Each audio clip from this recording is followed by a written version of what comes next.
Durga jewellers తెలంగాణలో మొట్టమొదటి factory outlet మన కొత్తపేటలో ఫిబ్రవరి 14న గొప్ప శుభారంభం. తెలంగాణ రాష్ట్ర సెక్రటేరియట్ కి అట్లానే తెలంగాణ ఉద్యమంలో అమరులైనటువంటి మలిదేశ తెలంగాణ ఉద్యమంలో అమరులైనటువంటి వీరుల సంస్మరణార్థం నిర్మించినటువంటి అమరజ్యోతి ఈ రెండిటి మధ్యలో మనము గత ప్రభుత్వం ప్లేస్ని ఇయర్ మార్క్ చేసి తెలంగాణ తల్లి విగ్రహాన్ని పెట్టాలని చెప్పి నిర్ణయం తీసుకోవడం జరిగింది అధ్యక్ష. ఇప్పుడు వచ్చినటువంటి ప్రభుత్వం మరి తెలంగాణ తల్లి స్టాచ్యూ ప్లేస్లో గౌరవ భారతదేశ పూర్వ ప్రధానమంత్రి రాజీవ్ గాంధీ గారి స్టాచ్యూ పెడతామని చెప్పి నిర్ణయం చేసుకొని నిన్న అక్కడ ఫౌండేషన్ స్టోన్ వేయడం జరిగింది అధ్యక్ష. తెలంగాణ తల్లి ప్లేస్ని తీసేసి రాజీవ్ గాంధీ గారి ప్లేస్ ఇవ్వడం అన్నది కొద్దిగా బాధాకరం అధ్యక్ష. తెలంగాణ తల్లి రూపురేఖలు మారుస్తామన్నారు. మార్చిన తర్వాత అయినా ఆ స్థలం తెలంగాణ తల్లి పెడితే ఒక పక్క అమరవీరులు ఇంకో పక్క సెక్రటేరియట్ ఉన్న చోట ఉంటే బాగుంటుంది అధ్యక్ష. గౌరవనీయులు రాజీవ్ గాంధీ గారికి చాలా స్పేస్ ఉంది, ఎక్కడైనా కూడా పెట్టవచ్చు. ఒక ప్రదేశాన్ని దానికోసం ఇయర్ మార్క్ చేసినప్పుడు కాదని ఎవరితో కన్సల్టేషన్ చేయకుండా ఎవరిని పిలవకుండా ఆ ప్లేస్ని ఇమీడియట్గా రాజీవ్ గాంధీ గారి స్టాచ్యూ కోసం హడావుడిగా ఆగమేఘాల మీద నిన్న ఇనాగ్రేషన్ చేయడం అనేది కొద్దిగా బాధాకరం అధ్యక్ష. నేను నా ప్రొటెస్ట్ని ఈ పిటిషన్ ద్వారా ప్రభుత్వానికి మీ ద్వారా తెలియజేస్తా ఉన్నాను అధ్యక్ష. ఇంకొక చిన్న 1 పాయింట్ అధ్యక్ష, గదరన్న గారి పేరు మీద ఇచ్చేటటువంటి అవార్డులను దేశపతి గారు స్వాగతిస్తూనే మిగతా సూచనలు చేసినారు అధ్యక్ష. అయితే ఈ మండలిలో 2 ప్రముఖమైనటువంటి సాంస్కృతిక వేత్తలు ఉన్నారు అధ్యక్ష. ఒకటి దేశపతి శ్రీనివాస్ గారు, ఇంకోటి గోరేటి వెంకన్న గారు. గదరన్న పేరు మీద వేసేటటువంటి కమిటీలో పెద్దల మండలిలో ఉన్నటువంటి వారిద్దరికీ కూడా స్థానం కల్పిస్తే ఇంకా మంచి సూచనలు వచ్చేటటువంటి అవకాశం ఉంటుందని చెప్పి నేను ప్రభుత్వానికి సూచన చేస్తా ఉన్నాను అధ్యక్ష. బట్ నా పిటిషన్ ద్వారా మాత్రం నేను ప్రభుత్వానికి నా ప్రొటెస్ట్ని తెలియజేస్తా ఉన్నాను అధ్యక్ష. కవిత గారు, అంటే పిటిషన్ రూపంలో ఇస్తే నేను రెస్పాండ్ అయ్యేవాను కాదు, మైక్లో మాట్లాడింది కాబట్టి రెస్పాండ్ కాదు.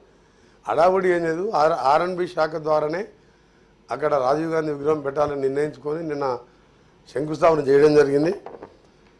తెలుగు విషయానికి వస్తే తెలంగాణ తల్లిని కొద్దిగా రూపురేఖలు మార్చి గ్రామీణ ప్రాంతంలో మహిళలు ఎట్లుంటారో ఆ విధంగా వజ్ర వైడ్యూరాలతో కాకుండా పెట్టాలని మేము క్యాబినెట్లో తీసుకున్న నిర్ణయం అధ్యక్ష.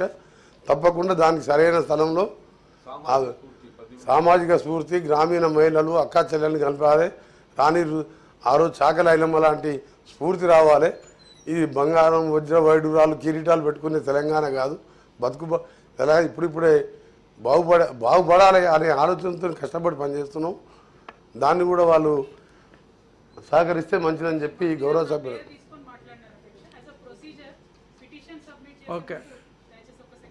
చేసినప్పుడు అధ్యక్ష నేను హడావుడిగా తీసుకున్న నిర్ణయం, ఒక భారత మాజీ ప్రధానమంత్రి ఆయన దేశం కోసం ప్రాణాలు వదిలిపోయిండు, వాళ్ళ కుటుంబం వాళ్ళ అమ్మగారు దేశం కోసం చనిపోయి ఐక్యంగా ఉంచాలని. అలాంటి మహనీయుని విగ్రహం పెట్టినప్పుడు అభ్యంతరం చెప్పకూడదు. తెలంగాణ తల్లి విగ్రహం కావాలంటే ఎక్కడ కావాలో మీరు కూడా సలహాలు ఇవ్వండి. ఆ కమిటీలో దేశపతి శ్రీనివాస్ గారి సలహాలు తీసుకుంటాం.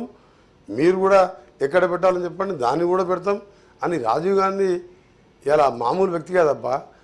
ఆ కాలంలో గ్రామీణ ప్రాంతాల సర్పంచ్లకు నేరుగా 2 లక్షలు 3 లక్షలు అకౌంట్లో డైరెక్ట్ అకౌంట్లో వేసేవాడు.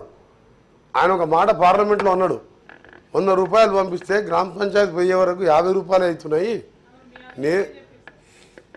ఆయన ప్రధానమంత్రిగా శిష్టాన్ని చెప్పి గ్రామీణ ప్రాంతాల అభివృద్ధి కావాలనే మహాత్మా గాంధీ కళలు కన్నా నిజం చేసిన నాయకుడు. ఐటీ రంగాన్ని ఒకవైపు గ్రామీణ ప్రాంతం, ఒకవైపు ఐటీ రంగాన్ని 21వ శతాబ్దం తీసుకొని కంప్యూటర్ సెల్ ఫోన్ అని ఆయన ఆలోచన విధానం. అలాంటి వ్యక్తి, దేశం కోసం మరణించిన వ్యక్తి విగ్రహం పెట్టినప్పుడు దాన్ని కాంట్రవర్ట్ చేయడం మంచిది కాదు. తెలంగాణ తల్లి అనేటటువంటి ఒక మాతృమూర్తిని మనం ఏర్పరచుకున్నది తెలంగాణ ఉద్యమ సందర్భంలో ఏర్పరచుకున్నాం అధ్యక్ష. తెలంగాణ తల్లి రూపురేఖలు ఎట్లున్నా, అమ్మ పేదగా ఉన్నా, గొప్పగా ఉన్నా, వజ్ర వైడూర్యాలు ఉన్నా లేకున్నా అమ్మనే అధ్యక్ష. మేము అనేది ఏంటంటే తెలంగాణ తల్లి రూపురేఖలు ఈ ప్రభుత్వం మార్చాలనుకుంటే వారి ఇష్టం అధ్యక్ష. ప్రజలందరి సహకారంతో మార్చవచ్చు, ఇబ్బంది ఏం లేదు. మార్చిన తర్వాత అయినా ఆ ప్లేస్ తెలంగాణ తల్లి కోసం ఇయర్ మార్క్ చేసిన ప్లేస్లో తెలంగాణ తల్లి విగ్రహాన్ని పెట్టుంటే బాగుండేదన్నది ఒక రిక్వెస్ట్ అధ్యక్ష. రెండోది అధ్యక్ష, ఎయిర్పోర్ట్కి ఆల్రెడీ రాజీవ్ గాంధీ గారి పేరు ఉంది, ఎవరు అభ్యంతరం చెప్పలేదు అధ్యక్ష. రాజీవ్ గాంధీ గారు కానీ ఎవరైనా మన ప్రధానమంత్రులు మనం గౌరవించుకోవాల్సిందే, పివి నరసింహారావు గారిని కూడా గౌరవించుకుంటున్నాం మనం. ఒకటే రిక్వెస్ట్ ఏంటంటే అధ్యక్ష, అమరజ్యోతి ముందు తెలంగాణ తల్లి ఉండాలన్నటువంటి ఆలోచన ఇదివరకు ఉండే, దాన్ని మార్చడం బాధ కాబట్టి దానికోసమే ప్రొటెస్ట్ చెప్పినాం అధ్యక్ష. Thank you.